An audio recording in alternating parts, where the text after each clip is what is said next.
Hi, everyone. Welcome to our June 2022 episode of Ask the Expert interview series. Today, I'm happy to have two lovely ladies from the Alzheimer's Association here in Kentuckiana with us to talk about June being Alzheimer's and Brain Awareness Month. So something that many of us here in Kentuckiana are touched with, and happy to have you all on. So I'll just give you all a moment to introduce yourselves, please. Wonderful. Thank you so much, Jennifer. My name is Mackenzie Wallace, and I am the Director of Public Policy for the Alzheimer's Association, Greater Kentucky and Southern Indiana chapter. It's a bit of a mouthful. And I am Cindy Sheriff. In 2018, I lost my father to Alzheimer's disease and wanted to give back to the community, to the Alzheimer's Association. So I do community education and also an advocate, and I do it in his honor. Awesome. Well, thank you all both for being with me today and talking about Alzheimer's and kind of the overall campaign that you all have going on throughout the year, but especially in June. So can you just tell us a little bit more about the campaign that's happening in June to raise awareness? Sure. So June is officially Alzheimer's and Brain Awareness Month, and it really provides us with another opportunity to do exactly that, which is to bring more awareness and education to Alzheimer's disease and other dementia. There's still a lot of misconceptions about Alzheimer's, including, that people think it's either a normal part of aging and this is going to happen to everyone, or that it really only impacts, old people. This is just something that happens to old people.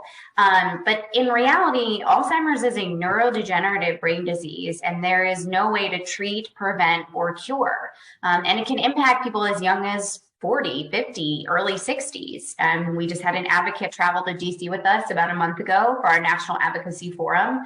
And her mother was 50. She was 10 when she began developing some symptoms of mild cognitive impairment. So, and in no way is that an old woman by any means. So by going purple, especially this month, it just really provides another opportunity for us, both as staff at the chapters, for advocates and volunteers like Cindy out in the community to have conversations with people, to be out in the community, educating individuals, businesses, community leaders, et cetera, about the warning signs of this disease, tips for healthy aging and healthy brain aging, and really the importance of early detection and diagnosis, which are so critical to, combating this disease as fast as possible. And, if people want to get involved locally, one of the kind of events that coincides with Alzheimer's and Brain Awareness Month is what we call the longest day. And that happens on the summer solstice. So I think that's June 21st.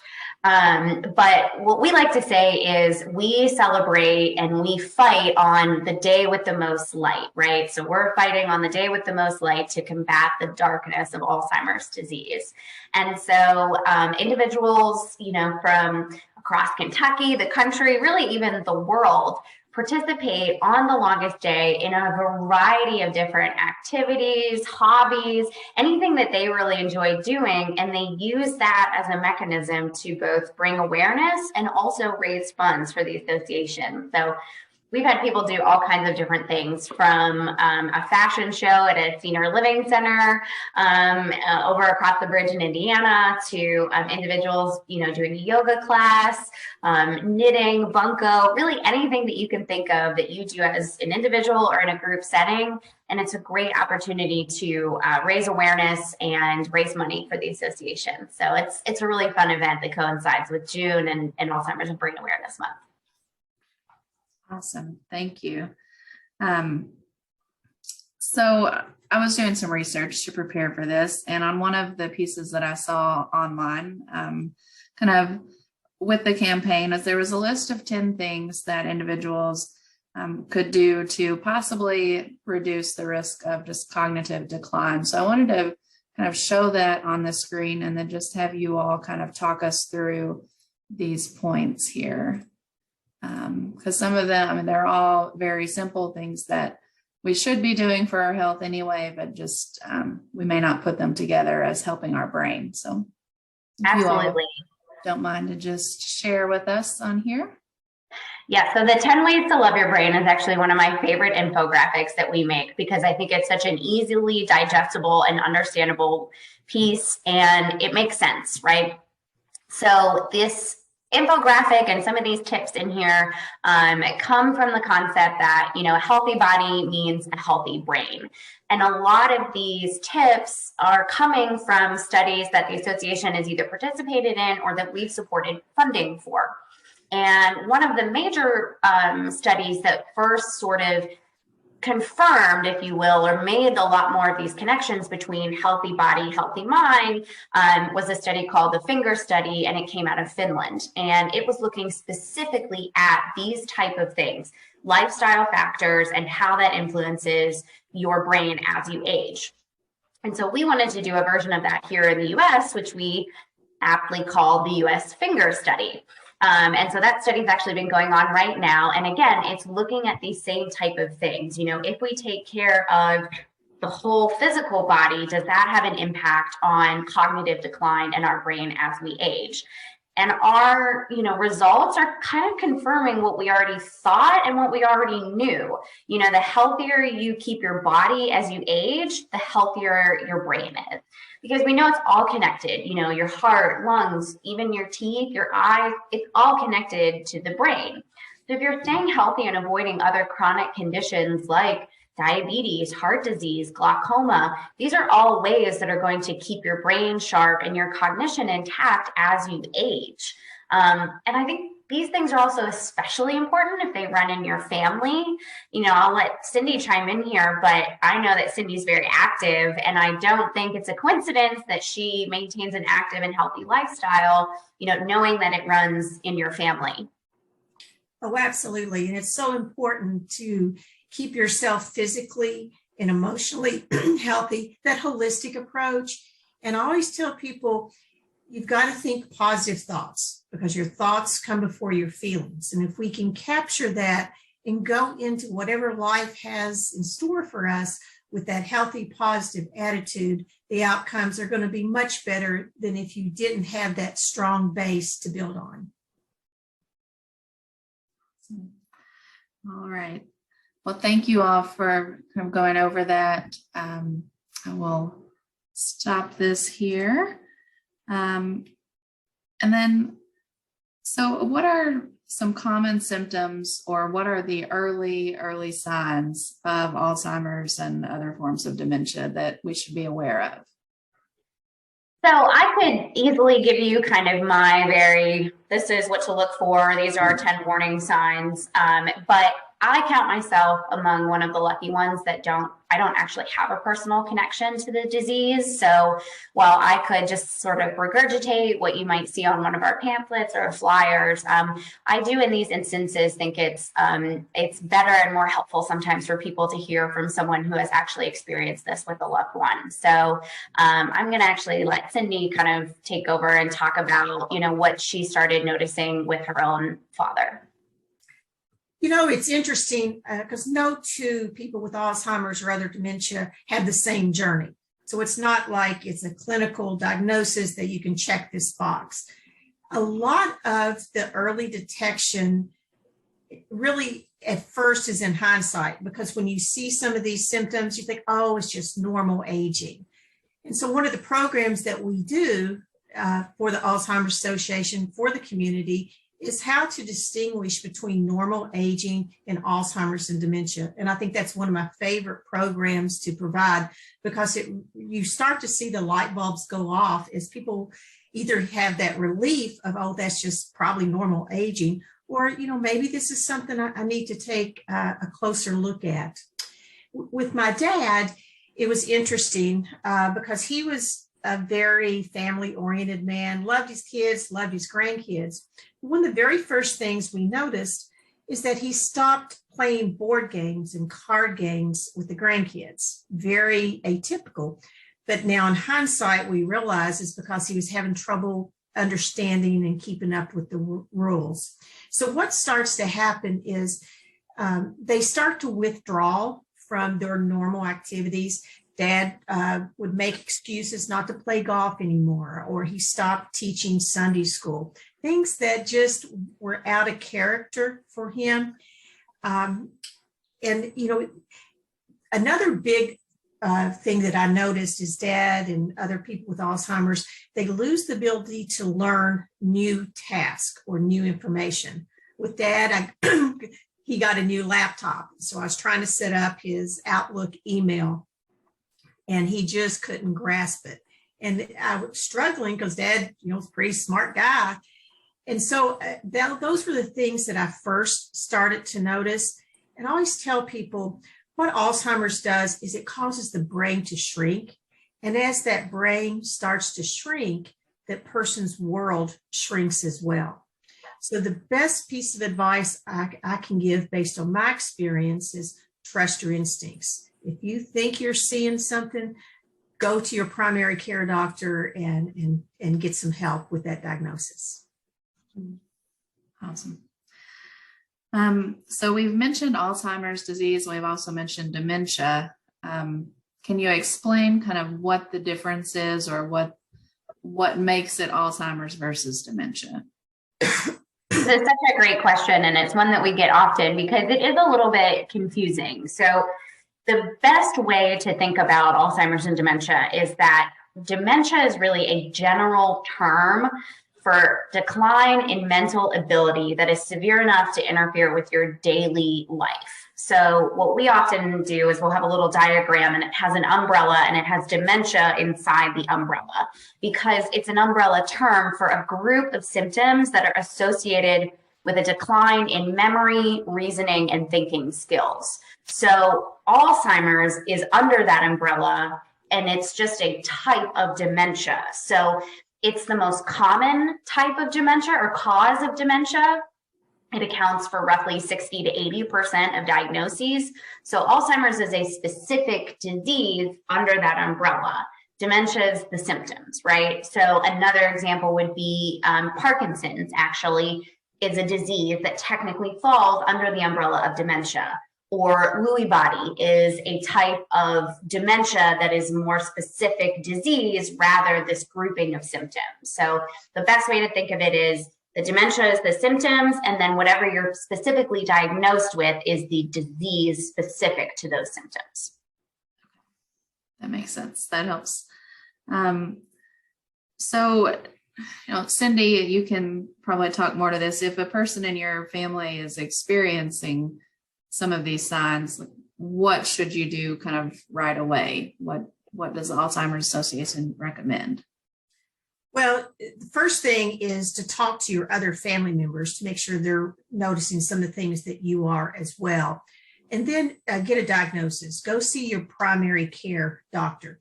And a lot of people push back and say, why do this? There's no treatment. There's no cure. You know, why go to your doctor and put yourself through all these tests? And there's lots of reasons why you should do that. First and foremost, there are other diseases that could cause these same symptoms, and you need to rule those out, whether it's, you know, high blood pressure, diabetes, urinary tract infections, because those are so treatable. Also, it gives you the closure you need on, am I just imagining this, or is this real? And that oftentimes will push you into action. Now, my dad, it was, even though we got the diagnosis, he never accepted it. He was in denial the whole time. And some people do that. That made it a little more difficult for the family, but it still helped us know that what we needed to do. And so after we had the diagnosis, you know, we would talk among ourselves, and we would also begin to prepare for long-term care options. You know, not every family needs long-term care options, but most will at some point. So we started to do our research and come up with a game plan for that. Another reason to get that diagnosis early, so you can start to make financial preparations, whether it's you know, transferring the house or seeking out elder care attorneys. But there's so many things that you can do early on so that you're not trying to make these very difficult, heart-wrenching decisions during a crisis. So for us, that was the value of that early diagnosis. Can't even add anything to that one. That's perfect. So one of the things that I learned when I was researching for this is that here in Kentucky alone, I think there were a little over 75,000 people age 65 and older who are currently living with Alzheimer's. And I know that the severity of the disease varies among patients.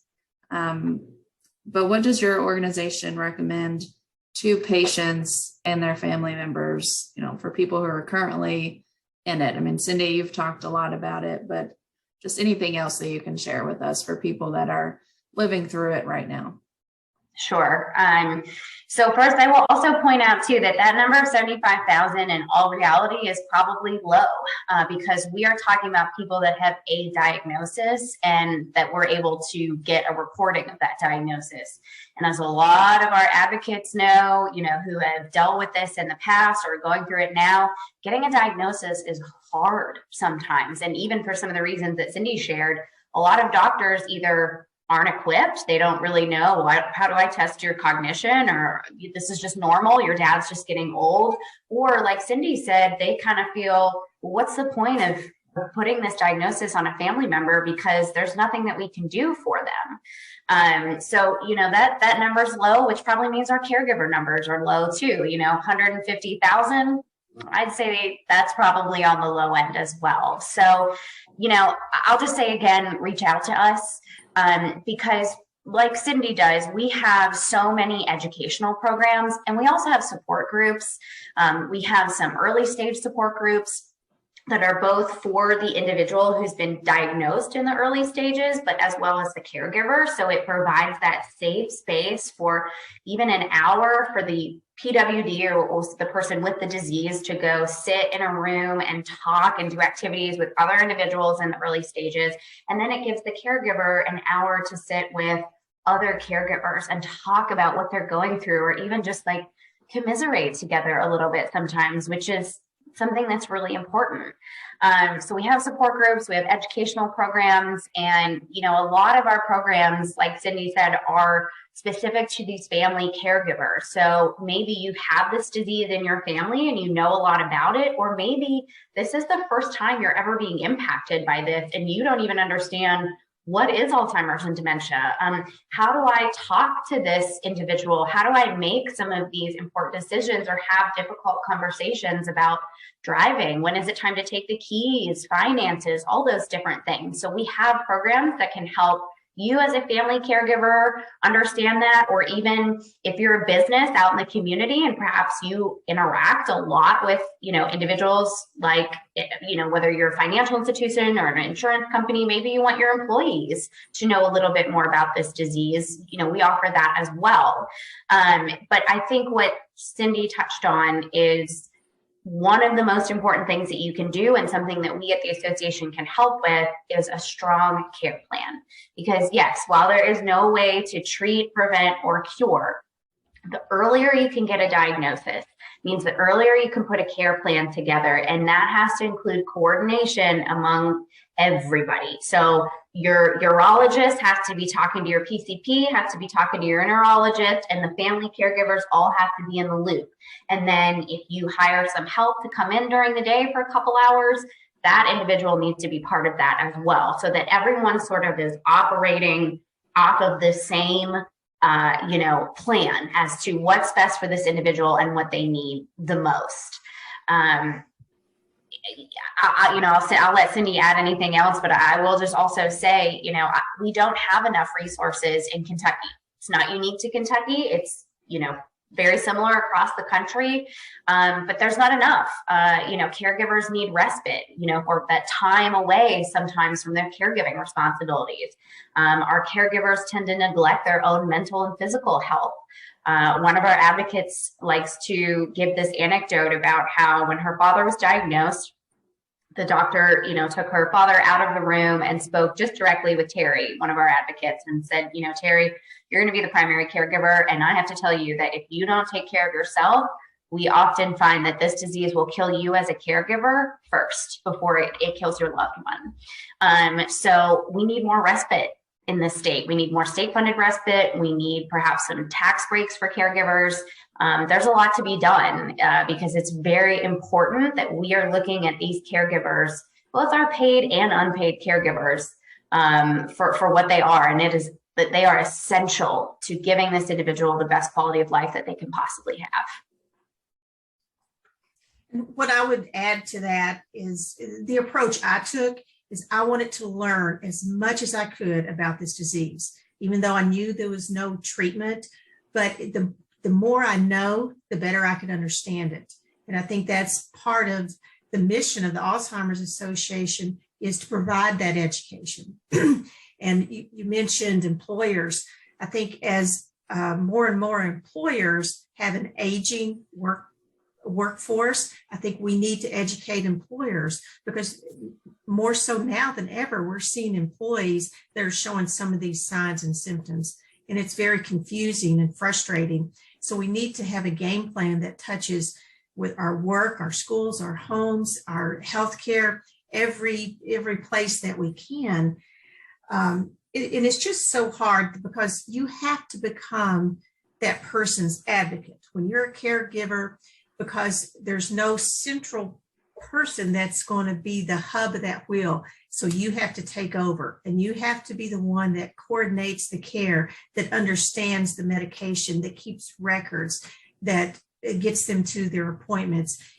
It's overwhelming. I mean, I put my career on pause in 2016 so I could do that for my dad. But we do, as Mackenzie said, we need more resources. Alzheimer's Association and others provide great resources, but we need so much more. It's like we're trying so hard to take care of that person, and we have to take care of ourselves, because it is emotionally, physically, mentally draining to be that caregiver. As I explain it to a lot of people, it's the person is still alive, but you still have what I call retroactive grief. And that's, in my mind, you think back about the things that you're missing. And you can't remember the last time my dad said my name. I can't remember the last time we played golf. I can't remember because you don't at the time know that you're saying goodbye to that special event. So it's so multifaceted that we have to approach it on so many different levels. And it's so important that you do give yourself a break when you're a caregiver, so you can be a better caregiver for that person. Very good. I think that kind of goes through all of our questions. I just wanted to give you all both opportunity if there's anything else they think we've missed, or anything you'd like to share with us. We'll do that before we wrap up. But thank you both. Absolutely. I'm sorry, Mackenzie. No, go ahead, Cindy. I was going to let you hop in first anyhow. Okay, great. I would just like to add, you have to keep in your mind that you're not alone in this. There are other people out there. Take care of yourself, but also always try to remember that Alzheimer's takes so much of that person. It takes them physically, mentally. Eventually, it takes their lives. But what it will not take, it will never take their soul. It will never take the legacy that they leave behind. Oh, I love that, Cindy. That was great. Thank you. I mean, that's a great note to end on. The only other thing I could possibly say is just get involved with us. You know, whether it's you want to do a walk team or longest day, you want to help raise funds for the association, whether you're interested in maybe doing some community educating like Cindy. We found that a lot of retired teachers or nurses really like to do that. Or whether you want to come over to my side of the house and join us on the advocacy side, where you can do them all. Cindy's kind of one of our rock star volunteers. She really does it all. We have so many ways to get involved and, you know, join the mission and fight for what we want to see, which is a world without Alzheimer's and all other dementia. And as far as this month, you know, wear purple, maybe especially on the longest day, and connect with us on social media. You can do a little selfie. We got people that put purple bandanas on pets and babies and houseplants, and join us on Facebook, Instagram, Twitter. We're on all the things. And, we're always happy to connect with you. If there's anything that anyone needs, please, Jennifer, feel free to share my contact information. I can either, help you if you want to join the advocacy side, or if you want to connect with one of my colleagues on the development and fundraising side or programs, I can help you with that. And, just don't hesitate to reach out. That's why we're here. We're here 24/7, 365 days a week. And like Cindy said, you are not alone in this endeavor. And that's why we exist. And that's why we're here. Awesome. Well, thank you both so much for being on with us today. And we will go purple this June and just share your all's information as much as we can. So thank you again for being on with us today. We'll sign off here for our June 2022 Ask the Expert interview. Thank you all. Have a good day. Thank Thank you. you.